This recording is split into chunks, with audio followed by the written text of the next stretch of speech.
السلام علیکم، کیسے ہیں آپ سب؟ دعا ہے اور امید ہے آپ سب خیریت سے ہوں گے، اور الحمدللہ میں بھی بالکل خیریت سے ہوں۔ ناول کی نیکسٹ ایپیسوڈ کے ساتھ حاضر ہوں۔ اس ناول کی فرمائش ہم سے کی ہے اشفاق رضا محمد نے۔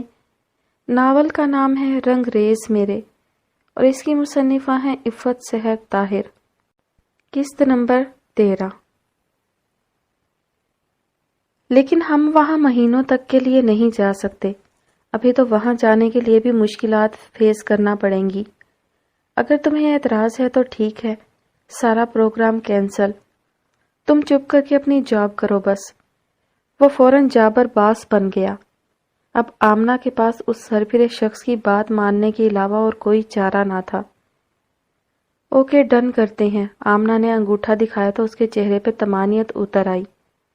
وہ اپنے ہاسٹل کے سامنے اتری، گاڑی کا دروازہ بند کر کے کھڑکی میں جھکی۔ اس مہربانی کے لیے تمہارا بہت شکریہ۔ آمنہ کو پہلی بار لگا کہ وہ سڑیل بھی اندر سے ایک اچھا شخص تھا۔ اور ہاں، ایک بات کہنا تو میں بھول ہی گیا اس معاہدے کی۔ وہ جیسے اچانک یاد آنے پر بولا۔ آمنہ نے ناسمجھی سے اسے دیکھا۔ وہ یہ کہ وہ شخص تمہیں ملے یا نہ ملے، حالات کے مطابق آخری فیصلہ میرا ہوگا، وہ بے حد اطمینان سے کہتا۔ آمنہ کو زہر سے بھی بری کوئی شے لگا۔ وہ دانت پیستی ٹھک ٹھک پاؤں مارتی واپس ہوئی تھی۔ حیان مطمئن سی مسکراہٹ کے ساتھ گاڑی آگے بڑھا لے گیا۔ وہ جانتا تھا مقابل کے پاس اس کی بات ماننے کے علاوہ کوئی چارہ نہیں، مگر وہ یہ نہیں جانتا تھا کہ زندگی آمنہ عرف کیتھی سے ہر فیصلہ خود اسی کی من مرضی سے کروانے والی ہے۔ میرب کو سیر کروانے کے لیے نکلی تو شاپنگ مال کا رخ کر لیا۔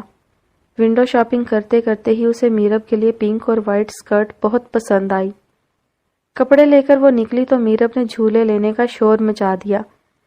اف میرو، ڈرائیور ویٹ کر رہا ہے، پھر آئیں گے پاپا کے ساتھ تو جھولے بھی لیں گے۔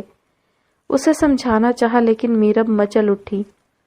اوفو، چلو بھائی۔ اس کا رخسار چوم کر حریم پلے ایریا کی طرف بڑھی جہاں رش اور شور الامان الحفیظ تھا۔ اس نے کاؤنٹر سے سکے خریدے اور میرب کو ایک جھولے پر بٹھا دیا۔ مما، آئس کریم۔ وہ کسی بچے کو دیکھ کر مچلی تو گہری سانس بھرتے حریم اسے جھولے سے نہ اترنے کا کہہ کر اس کے لیے آئس کریم لینے فوڈ کورٹ کی طرف آئی۔ اسے محض کوئی 3-4 منٹ لگے ہوں گے واپسی کے لیے، اور اتنی دیر میں میرب کا وہاں نام و نشان تک نہیں تھا۔ حریم کی رنگت اڑی، اس نے پاگلوں کی طرح اسے ادھر ادھر دیکھا، لیکن بے سود۔ حریم کو لگا جیسے کسی نے اس کے پیروں تلے سے زمین کھینچ لی ہو۔ ابھی وہ آنے والے موسم سرما کی کیپ شالز کے ڈیزائن کے لیے ڈیزائنر سے سر کھپا کھپا کر فارغ ہوا تھا۔ چند ڈیزائن فائنل کر کے اسے رخصت کیا تو موبائل بجنا شروع ہو گیا۔ اس نے انٹر کام اٹھا کر پہلے اپنے لیے کافی کا آرڈر دیا، پھر موبائل اٹھایا تو حریم کی کال آ رہی تھی۔ اس نے کال اٹینڈ کی لیکن دوسری طرف شاید سگنل کم تھے۔ دوسرے شور اتنا تھا کہ اسے ایک لفظ بھی سمجھ میں نہیں آیا تھا۔ ہیلو، کہاں ہو تم حریم؟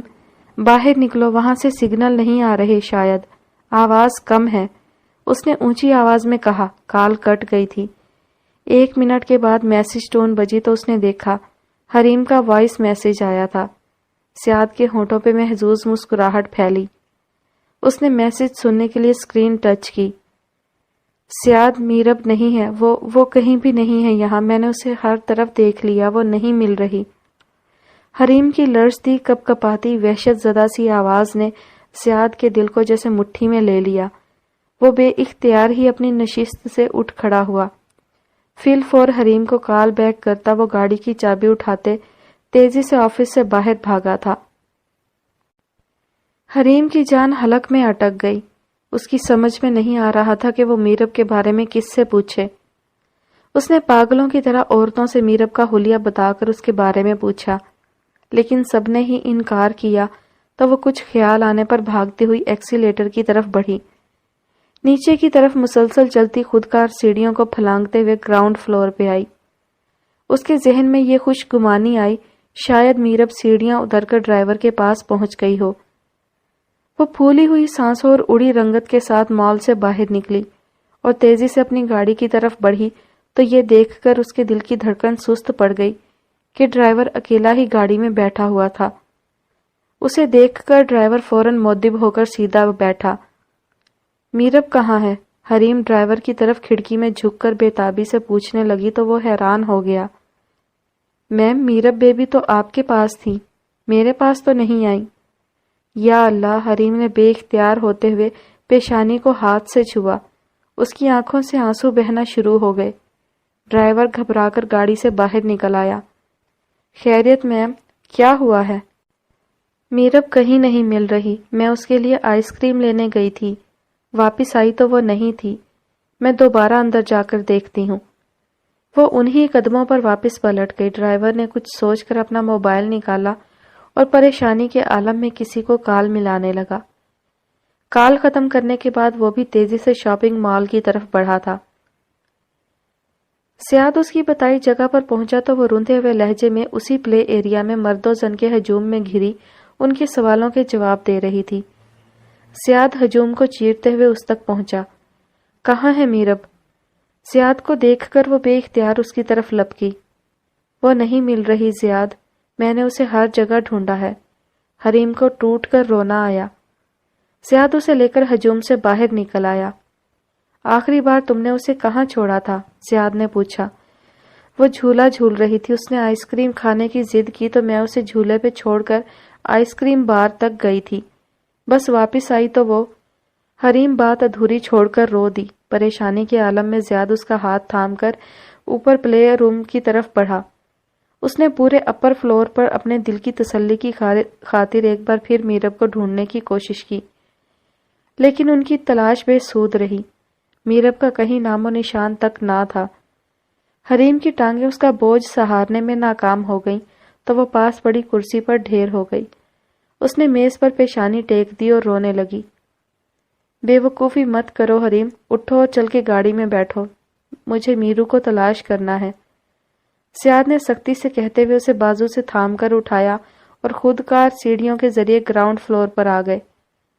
وہ حریم کو باہر گاڑی میں بٹھانے جا رہا تھا، تبھی پیچھے سے کسی نے اس کے کندھے پر ہاتھ رکھا تو چونک کر مڑا۔ کام ہو گیا ہے میڈم جی۔ وہ ابھی اسٹور پہ پہنچا ہی تھا کہ کال آ گئی۔ کہاں چھوڑا ہے بچی کو؟ دوسری طرف سے کرختگی سے پوچھا گیا۔ وہیں جی، جہاں آپ نے کہا تھا، زلفی شیطانیت سے مسکرا کر بولا۔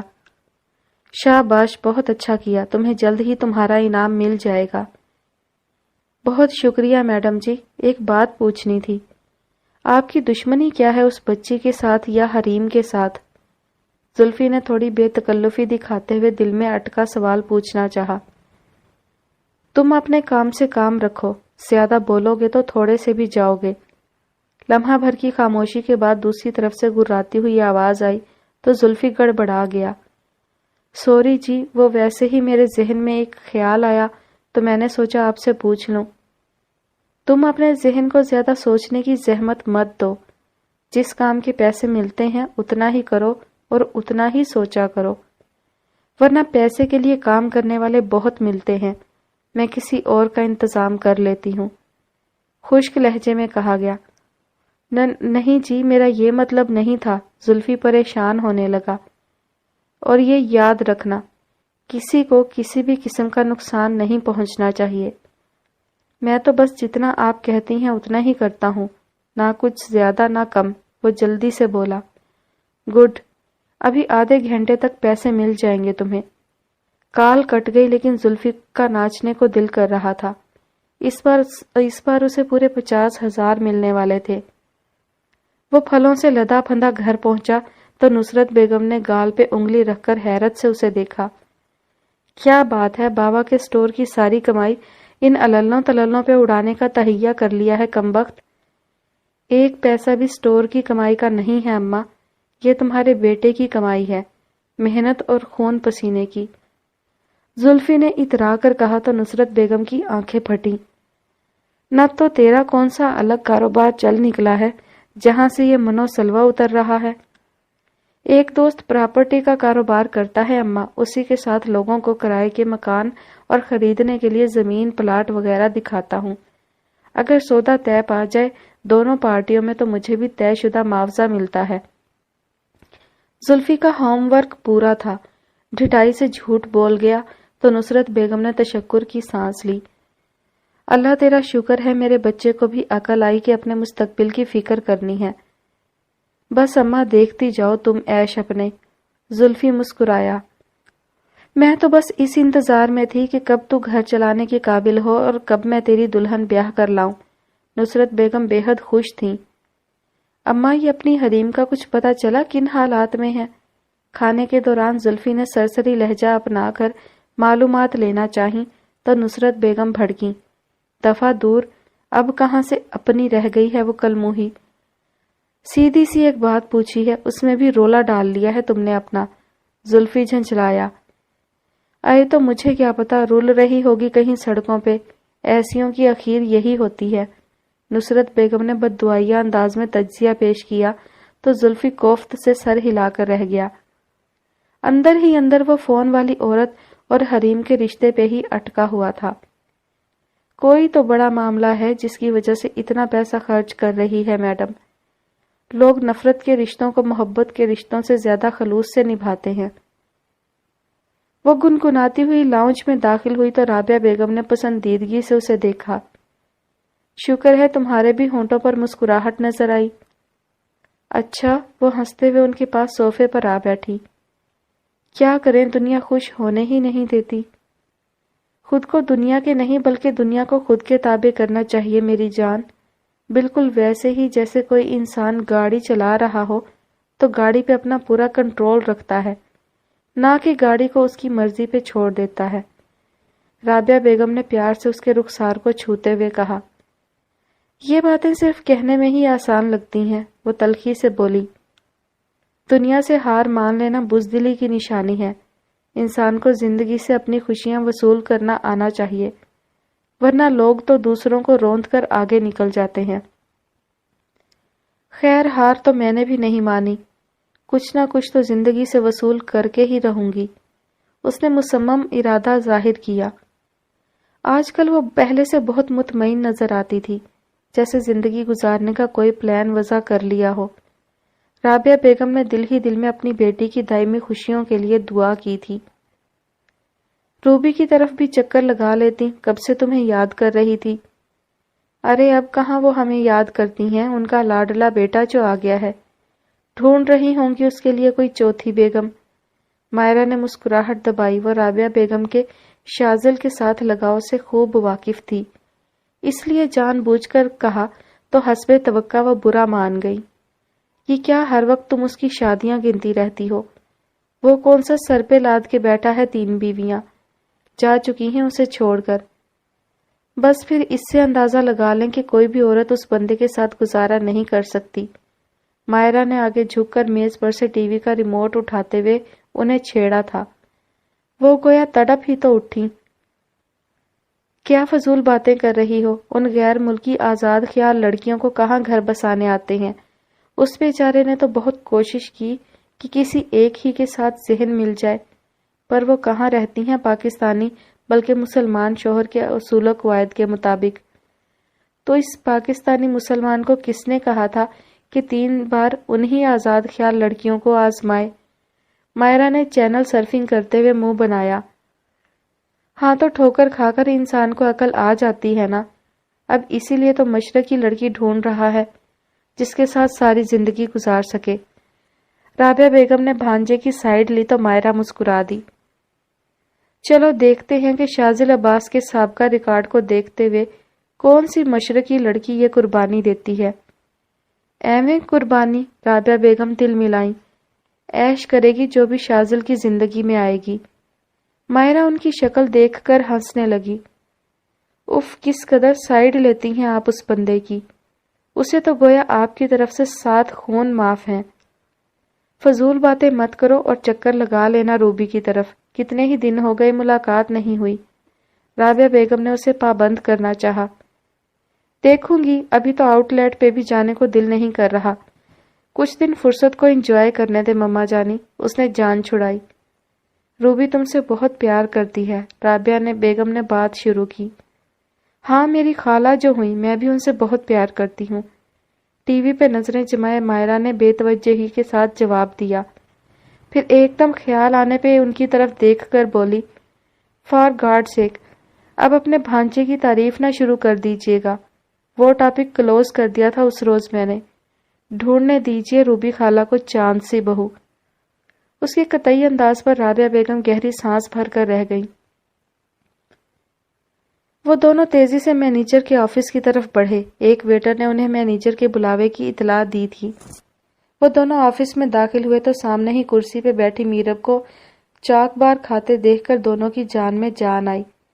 زیاد نے تیزی سے آگے بڑھ کر میرب کو اٹھا لیا۔ آپ کی یہ بچی ریسٹورانٹ کے ڈائننگ ہال میں بیٹھی ہوئی آئس کریم کھا رہی تھی۔ اسے وہاں کوئی چھوڑ کر گیا ہوگا، میں نے تو اسے اوپر پلے ایریا میں جھولے پر بٹھایا تھا، حریم نے بے تابی سے کہا۔ ہو سکتا ہے ایسے ہی ہو، کیونکہ اتنی چھوٹی بچی 3rd فلور سے گراؤنڈ فلور پر اکیلی نہیں آ سکتی۔ مینیجر نے اس کی ہاں میں ہاں ملائی تو زیاد نے ان سے پوچھا، اس ریسٹورانٹ کے ڈائننگ ہال میں یقیناً CCTV کیمرہ لگا ہوگا، اس سے ساری حقیقت سامنے آ جائے گی۔ جی بالکل، مینیجر نے اس بات میں جواب دیا، میں ابھی فوٹیج نکلواتا ہوں۔ مینیجر نے اس کا وزٹنگ کارڈ دیکھتے ہوئے تعاون پہ آمادگی ظاہر کی تھی۔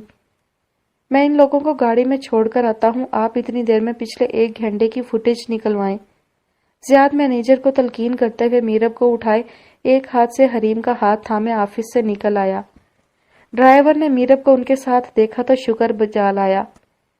اللہ کا شکر ہے میرب بیبی مل گئی، بڑی بیگم صاحب کی تو 3 بار کال آ چکی ہے۔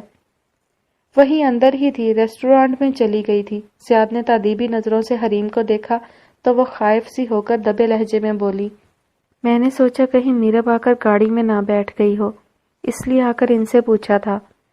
زیاد اس کے صفائی پیش کرتے انداز کو نظر انداز کرتے ہوئے ڈرائیور سے بولا، تم ان دونوں کو گھر لے جاؤ، میں ابھی آتا ہوں۔ ڈرائیور نے سر ہلا کر جلدی سے اپنی نشست سنبھالی۔ تم یہاں کیا کرو گے؟ ساتھ ہی چلو، آنٹی ناراض ہوں گی مجھ پر۔ میں کال کرتا ہوں ان کو کہ میرب یہیں تھی، کچھ نہیں کہیں گی تمہیں۔ مجھے ابھی یہاں CCTV فوٹیج نکلوا کر دیکھنی ہے، پتہ تو چلے کہ میرو کو کس نے ریسٹورانٹ میں بٹھایا اور آئس کریم دلائی۔ بقول میرو کے اسے ایک انکل نیچے لے کر آئے تھے۔ زیاد نے اسے تفصیل بتائی تو وہ خاموشی سے گاڑی میں بیٹھ گئی اور میرب کو اپنی گود میں بٹھا لیا۔ وہ گاڑی کو دور تک جاتے دیکھتا رہا، پھر لمبے ڈگ بھرتا شاپنگ مال کی طرف بڑھ گیا۔ جلدی سے تیار ہو جاؤ بھائی، میں آ رہا ہوں۔ شازل نے کال کی تو عجلت میں تھا۔ کیوں بھائی، تمہارے آنے کی اتنی خوشی کہ اب میں تیار ہی ہو کے بیٹھ جاؤں؟ مائرہ نے تیوری چڑھائی۔ وہ آج آؤٹ لیٹ سے چھٹی پر تھی۔ اوفو، سمجھا کرو نا، ڈیٹ ہے میری آج ایک لڑکی کے ساتھ۔ وہ شرمانے کی اداکاری کر رہا تھا۔ ایکسکیوز می مسٹر، ڈیٹ تمہاری ہے، میرا وہاں کیا کام ہے؟ مائرہ نے گویا برا مانتے ہوئے پوچھا۔ اوفو، تم نہیں سمجھو گی، تمہارا ہی تو سارا کام ہے وہاں۔ بس 10 منٹ میں جلدی سے ریڈی ہو جاؤ، میں گھر سے نکل رہا ہوں۔ تو نکل جاؤ، میرا تو کہیں بھی جانے کا قطعاً کوئی موڈ نہیں، مائرہ نے اسے ہری جھنڈی دکھاتے ہوئے کہا اور رکھائی سے بولی، وہ تم جانو اور تمہارا کام، میں بس 10 منٹ میں آ رہا ہوں، اور پھر جیسی بھی ڈریسنگ میں ہوئی اٹھا کے لے جاؤں گا، شازل نے قطعی لہجے میں کہا، اور پھر وہ ہیلو ہیلو ہی کرتی رہ گئی۔ لیکن شازل نے لائن ڈسکنیکٹ کر دی۔ مائرہ نے غصے سے فون آف کر کے بیڈ پر پھینکا۔ الو کا، خود کو سمجھتا کیا ہے، دماغ خراب ہو گیا ہے اس کا۔ مائرہ کو شازل کے لاؤبالی پن پہ غصہ آئے جا رہا تھا۔ حد ہو گئی، یعنی کہ تمہاری ڈیٹ ہے تو مجھے وہاں پر باڈی گارڈ بنا کر لے جانے کی کیا ضرورت ہے؟ وہ تپ رہی تھی، مگر جب تھوڑی دیر میں شازل آیا تو اس نے مائرہ کو منا کر ہی دم لیا۔ میری وہاں کیا ضرورت ہے یہ بتاؤ؟ پھر چینج کر کے شولڈر بیگ اور سن گلاسز سنبھالتی وہ لاؤنج میں آ گئی تھی۔ تمہاری ہی تو ضرورت ہے، میں بھلا پاکستانی لڑکیوں کے بارے میں کیا جانتا ہوں؟ وہ معصومیت سے بولا۔ تو میں نے کون سا PhD کی ہوئی ہے ان معاملات میں؟ اور یہ کون سی لڑکی ہے جسے تم نے آتے ہی پھنسا لیا، بلکہ ڈیٹ کے لیے تیار بھی کر لیا؟ مائرہ کی جلی کٹی سن کر شازل نے زوردار کہا لگایا، ابھی پھنسایا نہیں بلکہ پھنسانے کی تیاری ہے، ہو سکتا ہے آج کی ملاقات میں وہ قابو آ جائے۔ وہ دلکشی سے مسکراتے ہوئے اس کی طرف دیکھ رہا تھا۔ مائرہ نے گہری سانس بھر کر تعصب سے سر ہلایا۔ ہاں بھائی، 10 سالہ امریکی تجربہ ہے اس کام کا تمہارے پاس، best of look. You jealous people, امریکہ میں تو گوریاں مرتی تھی مجھ پر۔ وہ رابعہ بیگم کو بتا کر اس کے ساتھ گاڑی میں آ بیٹھی۔ روز کے روز نہا لیا کرتے تو وہ بیچاری بھی بچ جاتی۔ مائرہ نے طنز کیا تو وہ ہنسنے لگا۔ اتنا اچھا سینس آف ہیومر ہے تمہارا، تمہارے ساتھ تو پوری عمر گزاری جا سکتی ہے۔ شازل کی بات سن کر مائرہ کا دل ڈوب سا گیا۔ غلط فہمی ہے تمہاری، مجھے آج تک اس لحاظ سے کبھی کسی نے پسند نہیں کیا۔ کچھ لوگ آنکھ کے اندھے ہوتے ہیں اور کچھ عقل کے اندھے، اور اللہ کا شکر ہے کہ میں دونوں لحاظ سے ٹھیک ہوں، شازل نے اطمینان سے کہا۔ اچھا چھوڑو یہ سب اور یہ بتاؤ کہ مجھے لے کر کہاں جا رہے ہو؟ مائرہ نے ماحول کی سنجیدگی کو بدلنے کے لیے ہلکے پھلکے انداز میں پوچھا تو وہ مسکرا دیا۔ تم بتاؤ، جہاں تم کہو گی وہاں لے جاؤں گا۔ دماغ ٹھیک ہے تمہارا؟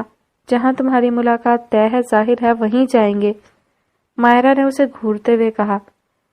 ارے ہاں، وہ تو مجھے یاد ہی نہیں رہا، میں تمہیں اپنی مرضی کی جگہ پر لے جاتا ہوں۔ وہ سنبھلتے ہوئے بولا تو مائرہ نے مشکوک نظروں سے اسے دیکھا۔ مجھے تو یہ سب تمہارا ڈرامہ ہی لگ رہا ہے۔ بہت ہلکا لے رہی ہو تم مجھے، تمہارا کیا خیال ہے میں جھوٹ بول رہا ہوں کہ کوئی لڑکی آنے والی ہے؟ شازل نے گویا برا مانتے ہوئے کہا۔ چلو ابھی دیکھ لیتے ہیں، ہاتھ کنگن کو آرسی کیا، مائرہ نے شانے جھٹکے۔ تھوڑی دیر میں ایک مشہور ریسٹورانٹ کے سامنے پہنچ کر وہ اس کے ساتھ گاڑی سے نیچے اتری۔ پہلے پتہ تو کر لو محترمہ پہنچی بھی ہیں کہ نہیں، مائرہ نے اسے مشورہ دیا۔ ہمارا پہنچنا زیادہ ضروری تھا، وہ مسکرایا۔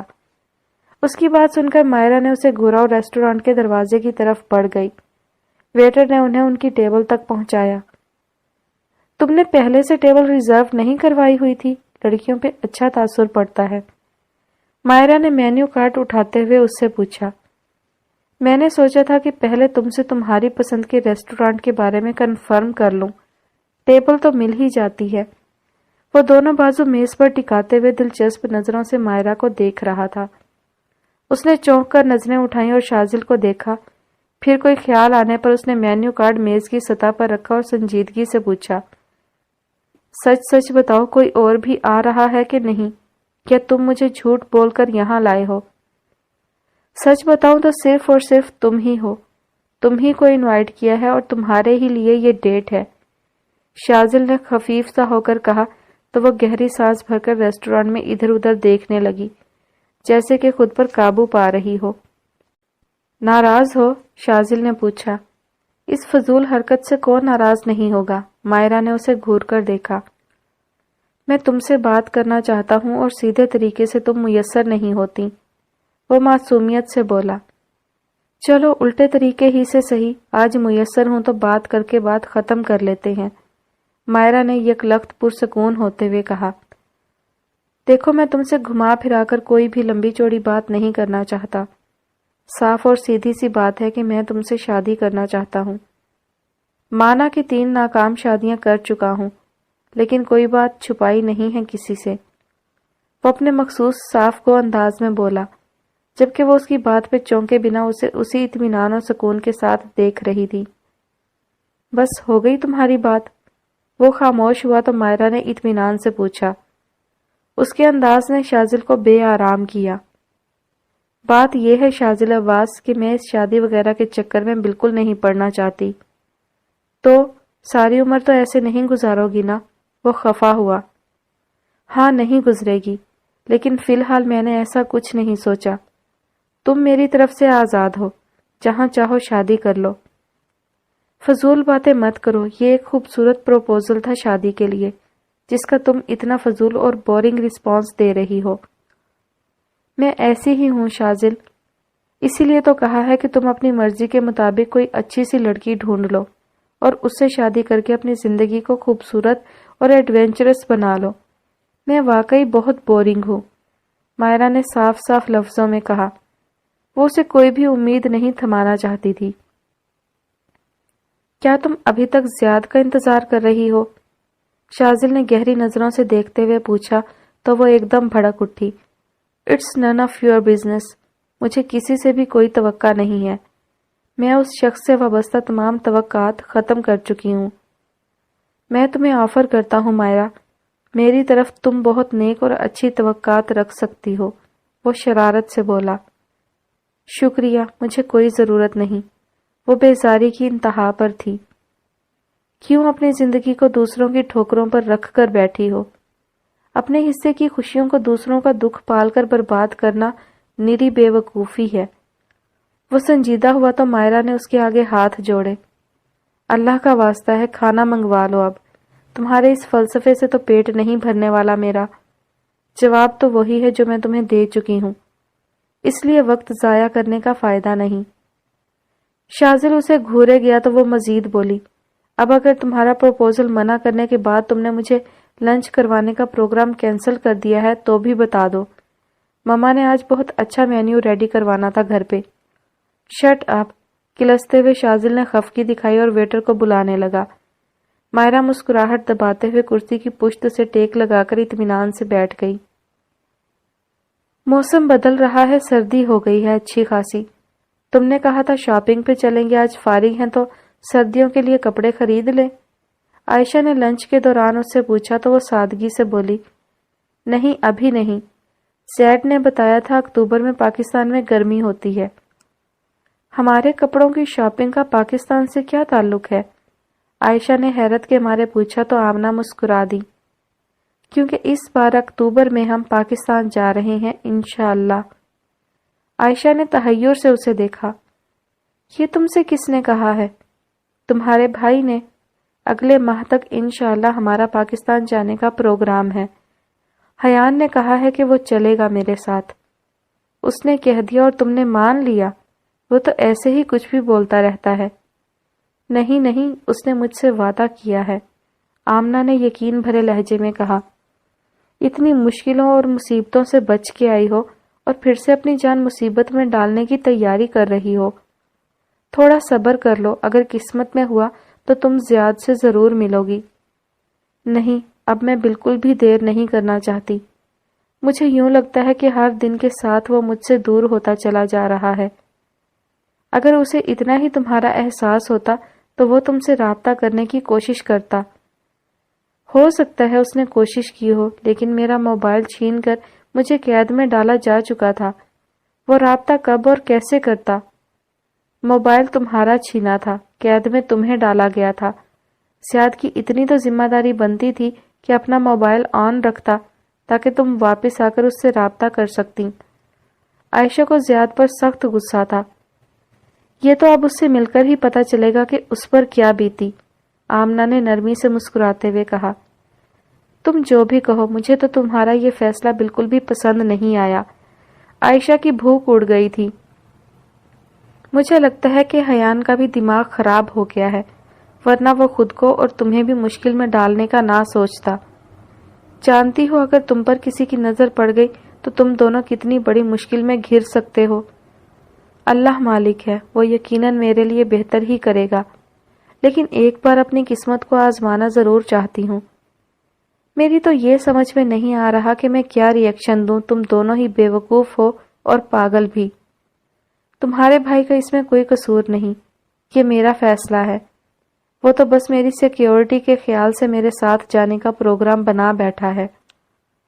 اسے بھی تمہاری ضد نے ہی مجبور کیا ہوگا، ورنہ وہ کبھی بھی ایسا فیصلہ نہیں کر سکتا۔ تم جو بھی سمجھو، لیکن اب تو یہ پروگرام فائنل ہو چکا ہے۔ تم چاہو تو تم بھی اپنا نام لسٹ میں لکھوا سکتی ہو اور میرے ساتھ پاکستان چل سکتی ہو۔ آمنہ نے اسے بھی آفر دی۔ جی نہیں، بہت شکریہ، مجھے کوئی ضرورت نہیں اور نہ ہی شوق ہے دو پاگلوں کے بیچ میں اپنا سر پھنسانے کا۔ عائشہ الجھی ہوئی تھی۔ در حقیقت اسے آمنہ کا یہ فیصلہ بالکل بھی پسند نہیں آیا تھا۔ اوپر سے حیرت انگیز بات یہ تھی کہ حیان اس کا ساتھ دینے پر راضی ہو گیا تھا۔ تم بس یہ دعا کرو کہ زیڈ مل جائے مجھے، آمنہ نے صدقے دل سے کہا تو وہ آمین بھی نہ کہہ سکی۔ اور اگر وہ مل گیا تو تم واپس آؤ گی یا نہیں؟ عائشہ نے پوچھا تو وہ بے اختیار لیکن دل سے مسکرا دی۔ انشاءاللہ وہ ضرور ملے گا، اور جب ملے گا تب تمہیں بتاؤں گی کہ آگے کا کیا پلان ہے۔ عائشہ یک ٹک اس کی سنہری جلد میں کھلتے گلابی پن کو دیکھ رہی تھی۔ مت ڈالو خود کو مصیبت میں آمنہ، اگر وہ کسی اور کا ہو چکا ہو تو۔ وہ یہ کہنا نہیں چاہتی تھی لیکن بے دردی سے کہہ گئی۔ آمنہ کا رنگ اڑا۔ بد دعا تو مت دو۔ عائشہ کا دل اس کی اڑی رنگت دیکھ کر پگھل گیا۔ اس نے اپنی جگہ سے اٹھ کر اس کے پاس آتے ہوئے جھک کر آمنہ کو گلے لگا لیا۔ آئی ایم سوری، میں یہ نہیں کہنا چاہتی تھی۔ اللہ تمہیں خوش رکھے ہمیشہ۔ اس کی بات سن کر آمنہ نم آنکھوں کے ساتھ مسکرا دی۔ عائشہ اپنی جگہ واپس آ بیٹھی۔ پتہ ہے تم میری سب سے بہترین اور اکلوتی دوست ہو اس دنیا میں۔ ہاں مجھے پتہ ہے۔ عائشہ نے اترا کر گردن اکڑائی تو وہ بے اختیار ہنسنے لگی۔ اپنی دل دکھانے والی بات کا اثر زائل ہوتے دیکھ کر عائشہ کا احساس جرم کم ہونے لگا۔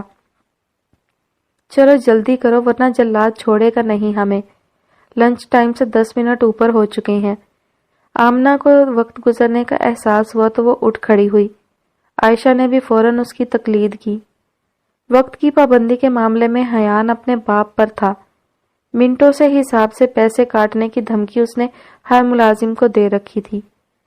اس دھمکی پر عمل درآمد چاہے کبھی نہ کیا ہو، لیکن یہ دھمکی سب کو وقت کا پابند رکھے ہوئے تھی۔ وہ دونوں چلتے ہوئے سڑک پہ آ گئیں۔ وہ گھر لوٹی تو لاؤنج میں ہی نزہت بیگم اور وسیم صاحب کو پریشان سا موجود پایا۔ نزہت بیگم نے ان کے گھر میں داخل ہوتے ہی بے تابی سے جھپٹ کر میرب کو حریم سے تقریباً چھین کر سینے سے لگا لیا۔ حریم کا دل اچھل کر حلق میں آیا۔ ہائے میری بچی کہاں سے ملی ہے؟ نزہت بیگم نے میرب کو چومتے ہوئے پوچھا تو وہ جو ان کے رد عمل پہ دنگ سی تھی، سوال سن کر حواس میں لوٹی۔ میں میرو کے لیے آئس کریم لے رہی تھی تو یہ جا کر ریسٹورانٹ میں بیٹھ گئی۔ میں یوں ہی گھبرا گئی تھی۔ حریم نے جلدی سے اپنی صفائی پیش کی۔ آج آ لینے دو زیاد کو، بات کرتی ہوں میں اس سے۔ تم اس قابل ہرگز نہیں ہو کہ ہم اپنی بچی کو تمہارے حوالے کریں۔ پتہ نہیں ان سب کو یہ دکھائی کیوں نہیں دیتا، نزہت بیگم غصے سے بولی۔ اچھا اب یہ فضول باتیں چھوڑو، بچی خیریت سے ہے نا؟ اتنا کافی ہے۔ وسیم سیٹھی صاحب بات رفع دفع کرنے کی غرض سے کہتے ہوئے اٹھ کھڑے ہوئے۔ دادو، انکل میرو کو لے گئے تھے، انہوں نے میرو کو چاک بار بھی لے کر دی۔ نصرت بیگم کے چہرے کو اپنے ننھے ننھے ہاتھوں میں تھام کر میرب نے بھانڈا پھوڑنے میں کوئی کسر نہ اٹھا رکھی تھی۔ ہاں وہ آئس کریم والے انکل تھے بیٹا، حریم نے جلدی سے ہی ٹکڑا لگایا، ورنہ نصرت بیگم تو بال کی کھال اتارنے بیٹھ جاتی۔ میرب کو نصرت بیگم کے پاس چھوڑ کر وہ ان کی جلی کٹی سننے کے لیے لاؤنج میں بیٹھنے کی بجائے اپنے کمرے میں آ گئی۔ کپڑے تبدیل کر کے ذرا دیر کمر سیدھی کرنے کے لیے لیٹی تو گزرے تمام پریشان کن پل گویا آنکھوں کے آگے گھوم سے گئے۔ وہ شاید غنودگی کی کیفیت میں تھی جب اس کے موبائل کی میسج ٹیون بجی۔ حریم کا دھیان زیاد کی طرف گیا۔ اس نے موبائل اٹھاتے ہوئے مندی آنکھوں سے میسج باکس کھولا۔ اب پتہ چلا کہ میں کیا کر سکتا ہوں۔ نئے میسج نے حریم کے وجود میں سنسناہٹ دوڑا دی۔ وہ ایک جھٹکے سے اٹھ بیٹھی۔ ابھی تو صرف ٹریلر دکھایا ہے، پکچر تو ابھی باقی ہے۔ کیا مطلب ہے تمہارا؟ مطلب یہ ہے کہ تم اور تمہاری بچی میری نظروں سے بالکل بھی دور نہیں ہو اور نہ ہی میری پہنچ سے۔ اس انجان شخص کا میسج پڑھ کر حریم کا سانس سینے ہی میں اٹک گیا۔ تم یہ سب کیوں کر رہے ہو؟ میں نے کیا بگاڑا ہے تمہارا؟ تم نے تو میری ساری زندگی ہی بگاڑ کر رکھ دی ہے۔ اب دیکھو اور انتظار کرو کہ میں تمہارے ساتھ کیا کرتا ہوں۔ میسج پڑھ کر حریم ششدر رہ گئی۔ پھر اس نے خود کو سنبھالتے ہوئے اسے میسج کیا۔ میرے شوہر نے پولیس سے رابطہ کرنے کا فیصلہ کیا ہے، بہتر ہوگا کہ تم خود ہی سامنے آ جاؤ۔ اگر تم نے اپنے شوہر کو ایک بھی لفظ میرے بارے میں بتایا تو اس بار تو تمہاری بچی مل گئی ہے، اگلی بار اس کی شکل دیکھنے سے بھی جاتی رہو گی۔ یہ اس کا آخری میسج تھا۔ حریم بے چین ہو کر بستر سے اٹھ گئی۔ اس کا دل جیسے کسی نے شکنجے میں جکڑ لیا تھا۔ او میرے اللہ! وہ آنکھیں رگڑ کر صاف کرتے پلٹی تو اندر داخل ہوتے زیاد سے ٹکرا گئی۔ کیا ہوا ہے؟ رنگ اڑا ہوا ہے ابھی بھی تمہارا؟ اب تو میرو مل گئی ہے، حوصلہ کرو۔ اور بس حریم کو لگا کہ اس کے سارے حوصلے ٹوٹ کر بکھر گئے ہیں۔ وہ بے اختیار اس کے شانے سے لگ کر رو پڑی۔ میں فیل ہوں، نکمی اور بیکار ہوں، میں میرو کا دھیان نہیں رکھ سکتی، میری وجہ سے اتنی مصیبت آئی۔ زیاد نے نرمی سے اس کی پشت تھپ تھپائی۔ میں نے ریسٹورانٹ کی کیمرہ کی فوٹیج نکلوا کر دیکھی ہے، وہ خود سے نیچے نہیں آئی بلکہ ایک بلیک آؤٹ فٹ میں ملبوس شخص نہ صرف اسے اپنے ساتھ اٹھا کر نیچے لایا بلکہ اسے آئس کریم دلا کر ریسٹورانٹ میں چھوڑ کر چلا گیا۔ زیاد نے اسے بتایا تو وہ متوحش لہجے میں بولی، کون تھا وہ؟ تم نے اس کی شکل تو دیکھی ہوگی۔ نہیں، شکل کا تو بالکل بھی پتہ نہیں چل سکا، اس نے منہ پر ماسک لگایا ہوا تھا اور سر پر پی کیپ پہنی ہوئی تھی، جس کی وجہ سے اس کی شکل تو بالکل بھی نظر نہیں آئی۔ زیاد نے مایوسی سے کہا، لیکن پھر بھی ہم یہ نہیں کہہ سکتے کہ وہ شخص میرو کو اغوا کرنا چاہتا تھا۔ ہو سکتا ہے کہ یہ اسے ادھر اکیلی گھومتی ہوئی مل گئی ہو اور وہ اسے احتیاطاً ریسٹورانٹ میں بٹھا کر چلا گیا ہو۔ اغوا کرنا ہوتا تو وہ چھوڑ کر کیوں جاتا؟ وہ اپنا تجزیہ ظاہر کر رہا تھا جبکہ حریم کا دل چاہ رہا تھا کہ وہ چیخ کر اسے بتائے کہ وہ شخص جان بوجھ کر میرب کو ساتھ لے گیا تھا اور اس کا مقصد حریم کو سبق سکھانا تھا، لیکن اس شخص کی دھمکی نے حریم کی زبان پر قفل لگا کر بند کر رکھا تھا۔ وہ سر ہاتھوں میں تھامتی بیڈ پہ گر سی گئی۔ کیا ہوا؟ مما نے ڈانٹا ہے کیا؟ زیاد نے پوچھا تو کچھ نہیں بولی۔ تمہیں ضرورت ہی کیا تھی ڈرائیور کے سامنے بات اٹھانے کی؟ مجھے کال کر لی تھی، کافی تھی۔ اس نے اپنی عقل کے مطابق فرض شناسی دکھاتے ہوئے فون کر کے فوراً گھر اطلاع کی۔ وہ اس کے پاس بیٹھا۔ چلو اب چھوڑو ٹینشن لینا، آئندہ کے لیے دھیان رکھنا کہ میرو کو کہیں بھی تنہا نہیں چھوڑنا۔ زیاد اس کے شانے کے گرد بازو پھیلا کر بولا تو حریم کو یوں لگا جیسے وہ کسی محفوظ پناہ گاہ میں آ گئی ہو۔ اس کا دل چاہ رہا تھا کہ زیاد کو ساری بات بتا دے، لیکن وہ محض آنسو پی کر رہ گئی۔ تم نے آمنہ سے کہا ہے کہ تم اسے پاکستان لے کر جاؤ گے؟ عائشہ نے حیان کی گاڑی میں بیٹھتے ہی رخ اس کی طرف موڑتے ہوئے بے یقینی سے پوچھا، تو وہ جواب دیے بنا گاڑی سٹارٹ کرنے لگا۔ خاموشی کا مطلب ہے کہ تم نے واقعی اس سے یہ وعدہ کیا ہے، وہ دانت کچکچا کر بولی۔ حیان نے ایک نظر اس پہ ڈالتے ہوئے بیزاری سے کہا، تو تمہیں کیا تکلیف ہے؟ جب اس نے فیصلہ کر ہی لیا ہے تو جانے دو اسے، وہ رکھائی سے بولا۔ اور وہ ایک وعدہ جو تم نے مجھ سے کیا تھا، اس کا کیا؟ فضول باتیں مت کرو، میں اس بارے میں کوئی بات نہیں کرنا چاہتا، حیان نے غصے سے کہا۔ تم نے کہا تھا کہ اسے کبھی بھی پاکستان نہیں جانے دو گے، عائشہ نے اسے یاد دلایا۔ وہ بے وقوف نہیں ہے جو ہمارے پلان پر چلتی رہے، عقل مند ہے، اپنے پلان خود بناتی ہے۔ جھٹکے سے گیئر بدلتے ہوئے حیان نے سلگتے ہوئے لہجے میں کہا، بنانے دیتے پلان اسے، تمہیں کیا ضرورت پڑی تھی اس کا ساتھ دینے کی؟ عائشہ کو اس کا ارادہ بالکل بھی پسند نہیں آیا تھا۔ یہ ساری باتیں اپنی سہیلی کو سمجھاتی نا، اب میرا دماغ کیوں کھا رہی ہو؟ وہ بیزار ہوا۔ اس سے تو ضرور ہی بات کرنی تھی اور کر بھی لی، لیکن زیادہ قصور تمہارا ہے، تمہاری مدد کے بغیر وہ کچھ بھی نہیں کر سکتی تھی۔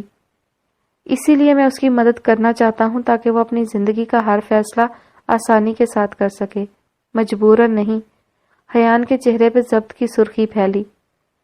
تم اسے ایسے کیسے جانے دے سکتے ہو؟ عائشہ نے بے بسی سے پوچھا۔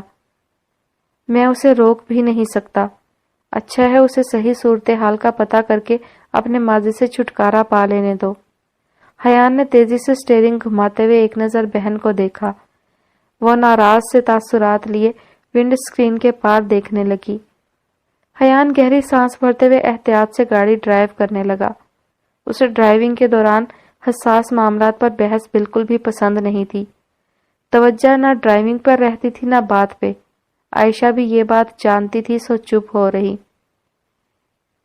آج بہت دنوں کے بعد وہ بالکنی میں کھڑا 14ویں کے بھرپور چاند کو دیکھتے ہوئے تہی دامہ ہونے کے احساس کو شدت سے محسوس کر رہا تھا۔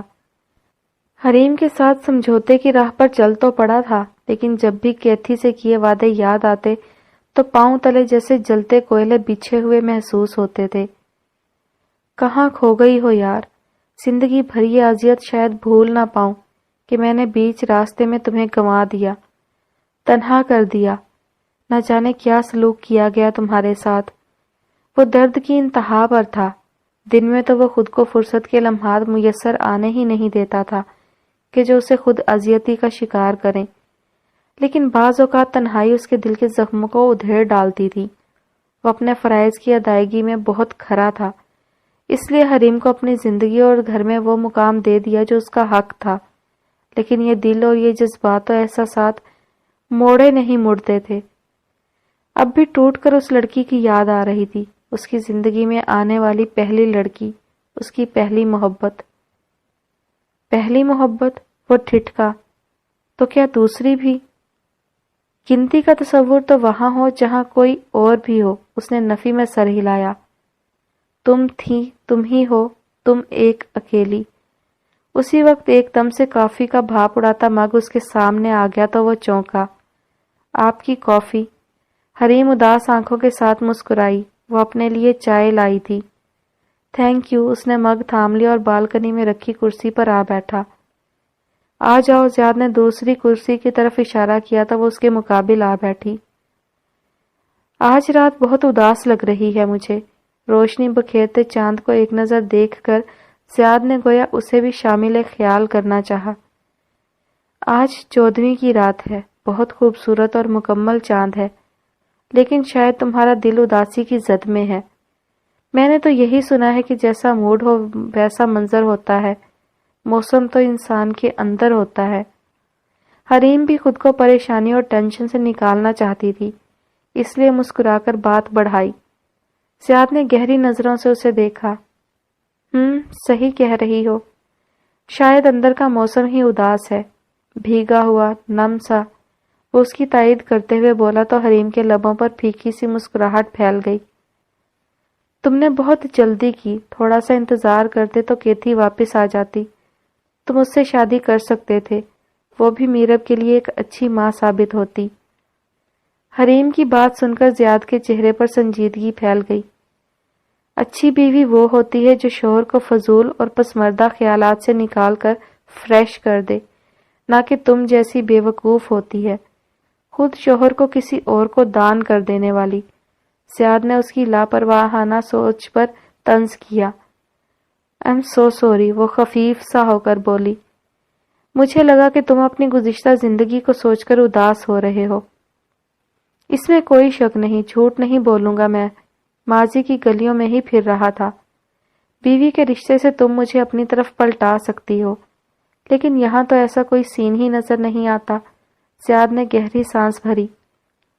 میں غاصب نہیں ہوں، نامکمل زندگی کا دکھ جانتی ہوں۔ کیتھی تم سے بچھڑ گئی تھی لیکن تمہارے انتظار میں ہوگی۔ انتظار میں ہوتی تو وہ مجھ سے رابطہ ضرور کرتی، لیکن وہ تو مجھ سے دنیا کی بھیڑ میں کہیں کھو ہی گئی ہے۔ زیاد مجرمانہ انداز میں بولا تو حریم کی رنگت فک ہونے لگی۔ میں اسی لیے ماضی سے تمہارا پیچھا نہیں چھڑانا چاہتی تھی، تاکہ کل کو اگر کیتھی واپس آئے تو تمہیں اس کے حوالے کرتے ہوئے میرا دل نہ دکھے۔ حریم نے الگ ہی بات کی تو وہ ششتر سا اسے دیکھنے لگا۔ بے وقوف لڑکی، تم محبت کرنے سے ڈرتی ہو؟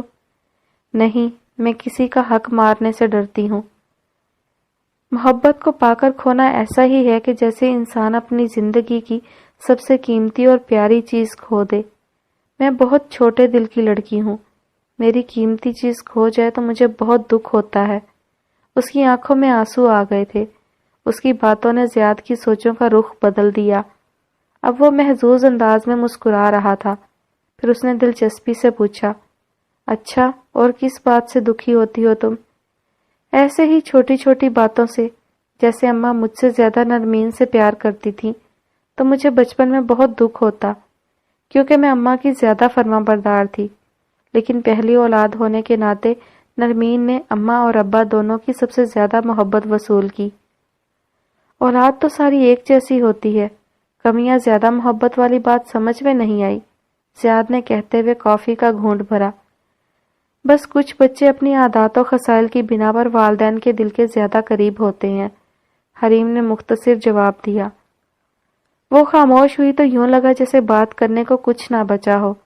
ان دونوں نے خاموشی سے اپنی کافی اور چائے ختم کی۔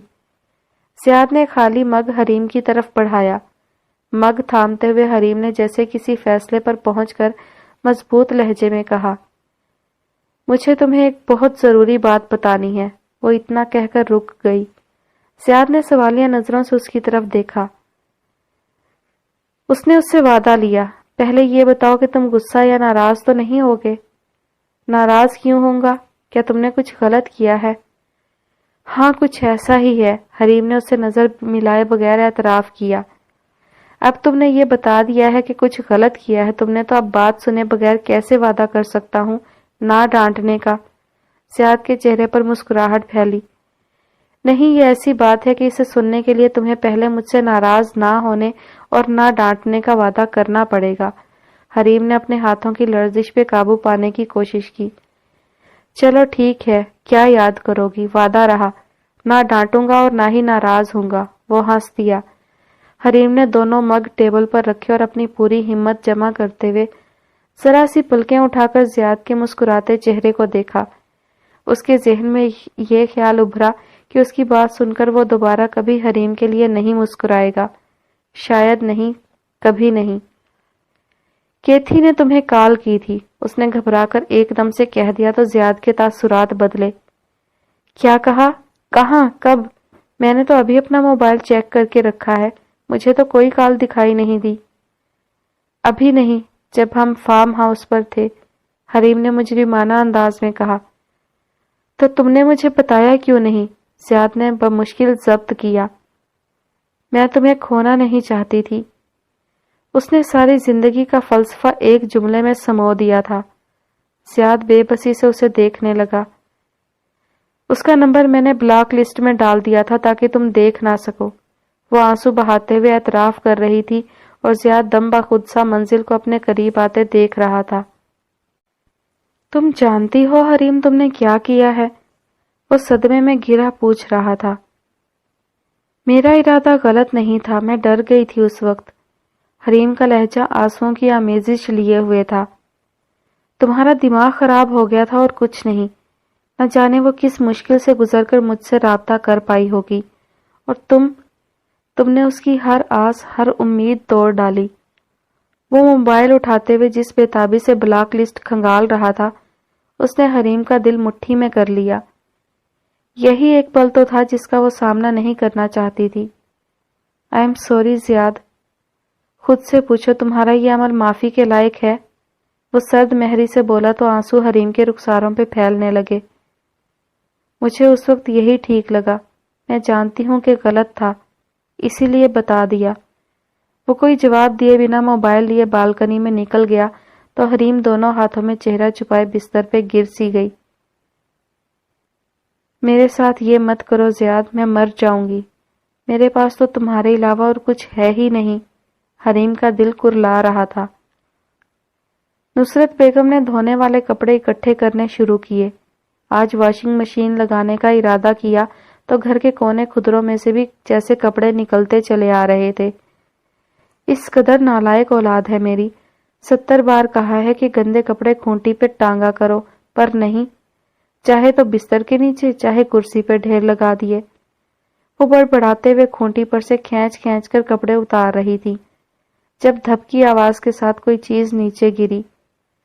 نصرت بیگم نے بے توجہی سے دیکھا، سیاہ رنگ کے نئے نکور بٹوے نے ان کی توجہ اپنی طرف کھینچی۔ انہوں نے بے اختیار جھک کر بٹوا اٹھایا تو وہ وزنی تھا اور پھولا ہوا بھی۔ لو، بٹوا تو گھر ہی بھول گیا، خالی تو نہیں لگ رہا۔ نصرت بیگم نے کپڑے چارپائی پر ڈالتے ہوئے بٹوا کھولا تو 3 عدد 5,000 کے اور باقی 1,000 کے کڑکڑاتے ہوئے نوٹوں نے ان کے وجود میں سنسنی دوڑا دی۔ یا اللہ، یہ اتنے روپے! باپ نے کبھی بھی زلفی کو موٹر سائیکل کے پیٹرول کے لیے 500 سے زیادہ کا نوٹ نہیں دیا تھا۔ ہاں، مہینے بعد اسے یکمشت 3,000 ملتے تھے جو وہ سگریٹ اور پان کے ادھار کی مد میں ایک ہاتھ سے لے کر دوسرے سے تھما آتا۔ تو نصرت بیگم مر کر بھی اس غلط فہمی میں مبتلا نہیں ہو سکتی تھی کہ زلفی نے اپنا جیب خرچ جمع کیا ہوا ہے۔ ان کی آنکھیں پھٹیں۔ 2 بار نوٹوں کی گنتی کر کے بھی جب وہ 50,000 ہی رہے تو انہوں نے جلدی سے اپنی الماری کے خفیہ خانے میں ڈال دیے۔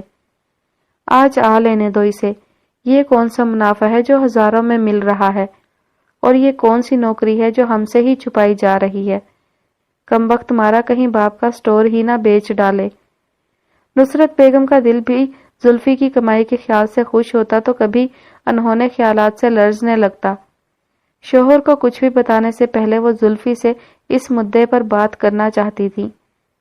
اگر کام کر ہی رہا تھا تو باپ سے کیوں چھپا رہا تھا؟ بلکہ یہ تو اچھی بات تھی کہ انہیں پتہ چلتا زلفی بھی اب زندگی کو سنجیدگی سے لے رہا ہے اور شادی کر کے بیوی کی ذمہ داری اٹھانے کے لائق ہو چکا ہے۔ مشین لگائے گھر بھر کے کپڑے دھوتے ہوئے نصرت بیگم نے جانے کیا کچھ سوچ ڈالا تھا۔ شازل کے پروپوزل اور اس کے غیر متوقع جذباتی میلان نے مائرہ کو حقیقتاً الجھن کا شکار کیا تھا۔ بھلا اس کا کون سا ماضی میں ایسا رشتہ رہ چکا تھا مائرہ کے ساتھ کہ اب چوتھی شادی کی بار اسے مائرہ یاد آ گئی۔ مائرہ نے سر جھٹکا۔ دماغ خراب ہے اس کا، جب کوئی اور نہیں ملی تو میں نظر آ گئی۔ وہ کلسی۔ جب سے شازل نے اسے پروپوز کیا تھا تب سے نہ چاہتے ہوئے بھی ذہن بار بار اس طرف پلٹ رہا تھا، ورنہ اس سے پہلے کبھی مائرہ نے شازل سے بہت اچھی دوستی ہونے کے باوجود ایسا سوچا تک نہیں تھا۔ وہ کئی سالوں سے امریکہ میں تھا، شادی کے لیے بھی اس نے وہیں کی لڑکیوں کو چنا۔ بے پناہ بے تکلفی اور واٹس ایپ پہ مستقل رابطے کے دوران بھی ہنسی مذاق میں اشارتاً بھی اس نے ایسی بات نہیں کی تھی جس سے اندازہ ہوتا کہ وہ مائرہ کے لیے ایسے جذبات رکھتا ہے۔ تو پھر اب اچانک کیوں؟ مائرہ کڑھی، ایسے نہ جانے کیوں اسے لگ رہا تھا کہ یہ سب رابعہ بیگم کر رہی ہیں۔ انہوں نے ہی بھانجے کو کہا ہوگا کہ میری بیٹی کی ضد ختم کر دو۔ بھلا اتنا ہی آسان ہوتا ہے ایک تصویر کھرچ کر دل میں دوسری تصویر لگا لینا؟ اس نے اپنی قریبی دوست نازیہ سے فون پر بات کرتے ہوئے کہا تو وہ صاف گوئی سے بولی، سوری ٹو سے مائرہ، عباد ہو یا زیاد، تمہارے دل میں کم از کم محبت تو نہیں ہے ان کے لیے۔ مائرہ چل بلائی، تمہیں کیا پتا؟ یہ صرف بدلے کی خواہش ہے جو تمہیں چین نہیں لینے دے رہی مائرہ، ذرا اپنے دل میں اچھی طرح جھانک کر دیکھو۔ نازیہ اول تا آخر اس کی ساری کہانی سے واقفیت کی بنا پر کھرا تجزیہ کر رہی تھی۔ مائرہ سلگ اٹھی، تو تمہارا خیال ہے کہ میری زندگی برباد کرنے والوں کو میں یوں ہی چھوڑ دوں ہیپی لائف انجوائے کرنے کے لیے؟ اس نے دانت کچکچائے۔ میری جان، اس بندے نے کون سے وعدے کیے تھے تمہارے ساتھ زندگی گزارنے کے؟ قصوروار تو اصل میں تمہاری پھپھو ہی لگتی ہیں مجھے، جو بچپن سے ہی تمہاری ذہن سازی کرتی آ رہی ہیں کہ تم ہی ان کی بہو بنو گی۔ کاش یہی ذہن سازی وہ اپنے بیٹے کی بھی کر لیتی۔ نازیہ نے لگی لپٹی رکھے بغیر کہا تو مائرہ چپ سی ہو گئی۔ ہوش کے ناخن لو، وقت ابھی تمہاری مٹھی میں ہے مائرہ۔ جیسے سب زندگی سے اپنے حصے کی خوشیاں وصول کر رہے ہیں ویسے تم بھی کرو۔ وہی کر رہی ہوں جس پہ تمہیں 100 اعتراض ہیں، مائرہ نے ناراضی سے کہا۔ زندگی سے وصولی کرنے کو کہا ہے، دوسروں سے نہیں، نازیہ ترنت بولی۔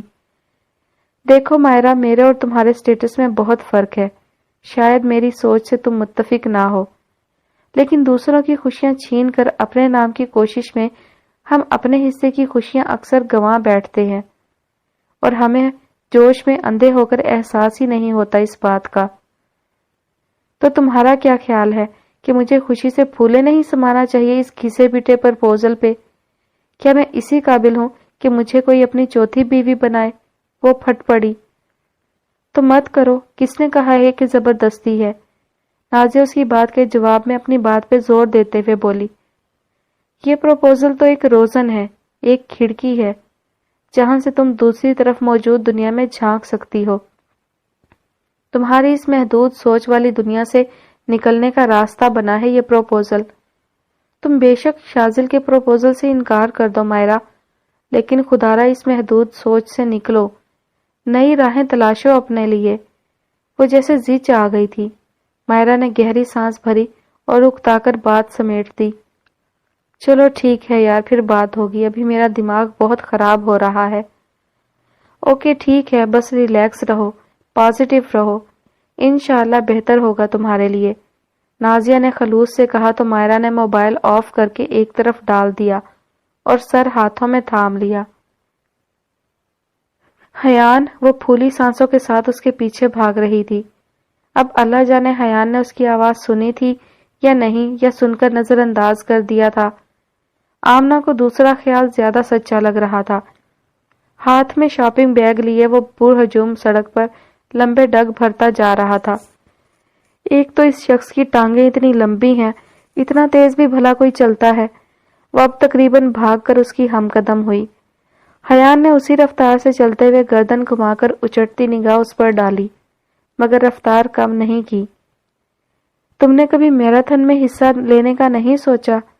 آمنہ نے پوچھا تو وہ اس کا مطلب سمجھ کر ذرا دھیما ہوا، مگر لہجہ ہمیشہ کی طرح تیز ہی تھا۔ کیا مسئلہ ہے؟ میرا پیچھا کیوں کر رہی ہو؟ کڑے لہجے میں استفسار کیا تو آمنہ کا جی چاہا اس پر 2 حرف بھیج کر اپنی راہ پکڑے، لیکن وہ جانتی تھی کہ اپنا کام نکلوانے کے لیے فی الوقت یہ شخص بہت ضروری تھا۔ پیچھا نہیں کر رہی، میں بھی اسی سٹور سے اپنے لیے کپڑے خرید رہی تھی جہاں سے تم نے ابھی ٹائی اور بیلٹ خریدی ہے۔ آمنہ نے احتجاج کے انداز میں صفائی پیش کی۔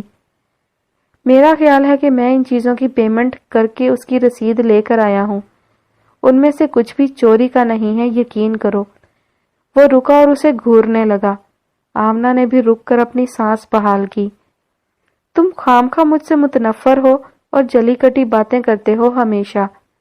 آمنہ کے شکایتی انداز پر وہ چپ چاپ اسے دیکھنے لگا تو آمنہ نے نروس ہو کر اپنا حجاب ٹھیک کرنا شروع کر دیا۔ حیان نے بے اختیار نظر پھیری۔ مسئلہ کیا ہے؟ کیوں کالی بلی کی طرح میرا راستہ کاٹنے پر آمادہ ہو؟ وہ جیسے بیزار ہو کر بولا۔ تم نے مجھے بتایا نہیں کہ معاملہ کہاں تک پہنچا ہے پاکستان جانے والا؟ میں نے اپنا پاسپورٹ وغیرہ تو دے دیا تھا تمہیں۔ تو یہ کب طے ہوا تھا کہ میں پل پل کی رپورٹ دوں گا تمہیں؟ وہ بے اتنائی سے کہتا آگے بڑھا۔ اس کی رفتار حسب عادت تیز تھی۔ آمنہ حیرت سے کھلے منہ کو بند کرتی اس کے پیچھے لپکی تو مخالف سمت سے تیزی سے اپنی رو میں آتا لڑکا اس سے بری طرح ٹکرایا۔ آمنہ کے ہاتھ میں تھاما موبائل اڑتا ہوا دور جا کر گرا۔ یا اللہ! آمنہ کے منہ سے چیخ نکلی۔ چکراتے سر اور درد کرتی ناک کے ساتھ وہ وہیں راستے میں ہی بیٹھتی چلی گئی۔ ٹکرانے والا لڑکا معذرتی الفاظ کہتا فوراً رفو چکر ہوا تو حیان لپک کر اس کے پاس آیا۔ تم ٹھیک ہو؟ وہ تشویش سے پوچھ رہا تھا۔ دماغ ہلا دیا ہے کمبخت نے ٹکر مار کر۔ اپنی ناک مسل کر مزید سرخ کرتے ہوئے آمنہ نے صدمے سے اپنے موبائل کی طرف دیکھا۔ اس کے غیر معمولی تاثرات نے حیان کو بھی اس کی نظروں کے تعاقب میں دیکھنے پر مجبور کر دیا۔ اس کے موبائل کی اسکرین چور چور ہو چکی تھی۔ یہ سب تمہارا قصور ہے۔ اس کی گاڑی میں بیٹھنے تک 10 بار وہ سارا الزام حیان پر لگا چکی تھی۔ بے وقوفوں کی طرح بھرے بازار میں ہاتھ میں موبائل لے کر گھومنے سے ایسا ہی سبق ملتا ہے۔ وہ تنک کر بولا تو آمنہ کھسیانی ہو کر پھر سے اپنی ناک سے ہلانے لگی۔ میں تم سے بس یہ پوچھنے آ رہی تھی کہ ہمارے پاکستان ٹور کا کیا بنا؟ یہ تو بس تم مجھے سٹور میں نظر آ گئے تو سوچا پوچھ لوں۔ چلو اب اچھے سے پتہ چل گیا نا کہ فضول باتوں کا کیا انجام ہوتا ہے۔ وہ اطمینان سے گاڑی چلاتے ہوئے بولا تو وہ چیخی، میری زندگی اور موت کا مسئلہ ہے حیان، اسے فضول بات مت کہو۔ اس کا لہجہ آزردہ ہو گیا تھا۔ کچھ کہنے کی چاہ میں کھلتے ہونٹوں کو حیان نے بھینچ کر اپنی بات اندر ہی دبا لی۔ وہ سنہری رنگت والی لڑکی کی آس امید کو نہ جانے کیوں آزردگی کے اس پل میں توڑ نہیں پایا تھا۔ شازل و نقصق سے تیار دوستوں کی طرف نکل رہا تھا جب روبینہ بیگم نے آواز دے دی۔ وہ ان کی طرف چلا آیا۔ کدھر کی تیاری ہے بھائی؟ چھوٹی بھابھی نے پسندیدہ نظروں سے دیور کی طرف دیکھا۔ انہیں اپنی طلاق یافتہ بہن کے لیے شازل بہت پسند تھا۔ وہ چائے کا کپ لیے صوفے پر آ بیٹھی۔ بس یوں ہی پرانے دوستوں کی گیدرنگ ہے آج۔ کبھی گھر پر بھی بیٹھ جایا کرو، جب سے آئے ہو دوستوں اور پارٹیز ہی میں بیزی ہو۔ روبینہ بیگم خفا ہوئی تو اس نے صوفے کے پیچھے سے جھک کر ان کے گلے میں بازو ڈالے۔ اب تو لمبی چھٹی پہ آیا ہوں مام، گھر ہی بیٹھنا ہے اور کیا کرنا ہے؟ بھائی پھر گھر میں کوئی رونق وونق لگاؤ نا، دیورانی لاؤ ہماری، اتنا عرصہ ہو گیا گھر میں کسی فنکشن کو۔ چھوٹی بھابھی گفتگو کو ٹریک پہ لائیں۔ ارے دل کی بات کہہ ڈالی بھابھی، میں تو خود اسی چکر میں ہوں۔ دراصل اتنا عرصہ کبھی غیر شادی شدہ رہا نہیں نا، تو عجیب سا لگ رہا ہے۔ وہ برجستگی سے گویا ہوا تو وہ دونوں ساس بہو کہا لگا کر ہنسی۔ اس کا مطلب ہے ممی کہ اس کی شادی کے معاملے کو جلد نمٹانا چاہیے تاکہ اسے یہ عجیب سا لگنا بند ہو۔ چھوٹی بھابھی نے ہنستے ہوئے اسے چھیڑا۔ بس مائرہ مان جائے کسی طرح، میں تو آج ہی اسے کھونٹے سے باندھ دوں۔ روبی بیگم نے پیار سے بیٹے کو دیکھا تو چھوٹی بھابھی کو دھچکا لگا۔ مائرہ کہاں ماننے والی ہے، پہلے عباد اور اب زیاد۔ وہ بیچاری تو ابھی تک اس فیز سے نکلی ہی نہیں۔ چھوٹی بھابھی نے پہلو بدلتے ہوئے صاف گوئی کا مظاہرہ کیا۔ آپ کو اپنے دیور کی صلاحیتوں پر شک ہے کیا؟ شاذل ہنسا۔ میں تو کہہ رہی ہوں سیدھے سبھاؤ مجھے رابعہ سے رشتہ مانگنے دو، خواہ وقت ضائع کر رہے ہو۔ روبینہ بیگم کا بس نہیں چلتا تھا کہ وہ آج ہی اس کا اور مائرہ کا نکاح پڑھوا دیں۔ بس ذرا سا وقت چاہیے مام، چیزوں اور حالات کو ان کی جگہ پر واپس آنے کے لیے، پھر انشاءاللہ بڑی شان سے جائیے گا رشتہ لے کر۔ وہ ہنسا۔ اس کی جگمگاتی آنکھوں اور مطمئن ہنسی پر روبینہ بیگم کا دل کھل سا گیا۔ انشاءاللہ، میں تو خوش ہوں کہ اس بار تمہاری خوشی اور بسا ہوا گھر اپنی آنکھوں سے دیکھوں گی۔ ہاں، شکر ہے کسی ایک شادی میں تو شریک ہونے کا چانس ملے گا ہمیں بھی۔ چھوٹی بھابھی کا دل دکھا تو ہلکے سے استہزاء سے بولی۔ ہاں شیور، کیوں نہیں بھابھی، بس دل سے دعا کیجیے گا۔ پاکستانی لڑکی کو شادی کے لیے منانا دنیا کا سب سے مشکل کام ہے ویسے۔ وہ کہا لگا کر بولا تو انہیں بھی مسکرانا پڑا۔ وہ ماں کا گال چومتے ہوئے باہر نکل گیا۔ چلو شکر ہے کسی طور اس کا دل تو لگا پاکستان میں، روبینہ بیگم مطمئن تھیں۔ چھوٹی بھابھی دل مسوس کر رہ گئیں۔ ان دنوں وہ جیسے کسی بے حسی کے حصار میں تھا۔ حریم کو تو یوں نظر انداز کرتا جیسے وہ کمرے میں تو کیا اس کی زندگی میں بھی موجود نہ ہو۔ وہ بارہا کیتھی کے نمبر کو ٹرائی کر چکا تھا، لیکن وہ تو جیسے ایک بار جھلک دکھلا کر پھر سے گم ہی ہو گئی تھی، اور اس میں زیادہ قصور اسے حریم کا ہی لگ رہا تھا۔ سبک رفتاری سے چلتی زندگی میں یک لگ تھی جیسے جمود طاری ہو گیا تھا۔ ابھی وہ آفس کے لیے تیار ہو رہا تھا۔ پچھلے کچھ عرصے سے حریم اس تیاری میں زیاد کی مدد کرواتی تھی۔ اس کی میچنگ ٹائی، جرابیں، رومال نکال دینا، موبائل، گھڑی اور گاڑی کی چابی ایک ساتھ رکھنا۔ ایک خاموش لیکن دل فریب سا ساتھ تھا جو حریم کو احساس دلاتا تھا کہ وہ دونوں ایک ہیں۔ لیکن جب سے اس نے کیتھی کا نمبر بلاک کرنے والی بات بتائی، زیاد اس سے اتنا ہی دور اور ناقابل رسائی لگنے لگا جیسے کہ شادی کے ابتدائی دنوں میں تھا، یا شاید اس سے بھی زیادہ۔ حریم خود کو بہت کمتر محسوس کر رہی تھی۔ ابھی بھی وہ آئینے کے سامنے کھڑا خاموشی سے ٹائی کی ناٹ لگا رہا تھا۔ مجھے اماں سے ملنے جانا ہے، حریم نے بیڈ کے کنارے ٹکتے ہوئے بات شروع کی۔ چلی جاؤ، فوری جواب آیا تو حریم کا دل بھرا گیا۔ میرب کو بھی لے کر جاؤں گی، میں 2-3 روز رکنا چاہتی ہوں وہاں۔ اس نے خود کو سنبھالتے ہوئے اجازت چاہی تو وہ حریم کی طرف پلٹا۔ اگر رکنے کا ارادہ ہے تو پھر میرو کو مت لے جاؤ۔ میں اس کے بغیر وہاں نہیں ٹھہروں گی زیاد، اور نہ ہی وہ میرے بنا یہاں رہے گی، بہت تنگ کرے گی۔ حریم نے بے چین ہو کر فوراً اسے یاد دلایا۔ ہاں، عادی ہو گئی ہے تمہاری، زیاد نے پرسوچ انداز میں کہا۔ عادی نہیں ہوئی، محبت کرتی ہے مجھ سے، حریم نے بے اختیار اس کی تصحیح کی۔ ایک ہی بات ہے، وہ سر جھٹک کر پلٹا اور کلائی پر گھڑی باندھنے لگا۔ عادتیں بدلی جا سکتی ہیں، رشتے اور جذبات بدلنا آسان نہیں ہوتا۔ حریم نے گویا در پردہ اسے ہی جتایا تھا۔ شوز میں پاؤں ڈالتا وہ اٹھ کھڑا ہوا۔ یہی بات تم بھی سمجھ لیتی تو بہتر تھا۔ یہ رشتے اور جذبات اتنی آسانی سے نہیں بدلے جا سکتے جتنا کہ تم سوچے ہوئے ہو۔ زیاد نے بھرپور چوٹ کی تھی۔ حریم بلبلا اٹھی، مگر کس حق سے احتجاج کرتی، سو دل مسوس کر اسے بے بسی سے دیکھتی رہی۔ لے جانا میرب کو بھی، لیکن خیال رکھنا اس کا، کیونکہ اب کوئی بھی میرب کے معاملے میں تم پر زیادہ یقین نہیں کرتا۔ وہ کمرے سے نکلتے ہوئے بولا تو حریم کا دل تڑپا۔ اور تم؟ یقین ہے تبھی اجازت دے رہا ہوں، خود سے بڑھ کر اس کا خیال رکھنا۔ ڈرائیور چھوڑ دے گا تمہیں، پرسوں لینے آ جاؤں گا میں۔ وہ ستم گر ہو سکتا تھا مگر ظالم نہیں، یہ اس پل حریم نے شدت سے محسوس کیا۔ وہ جا چکا تھا، حریم کی آنکھیں بھر آئیں۔ زلفی نے سارے کپڑے، سارا گھر کمرہ الٹ دیا۔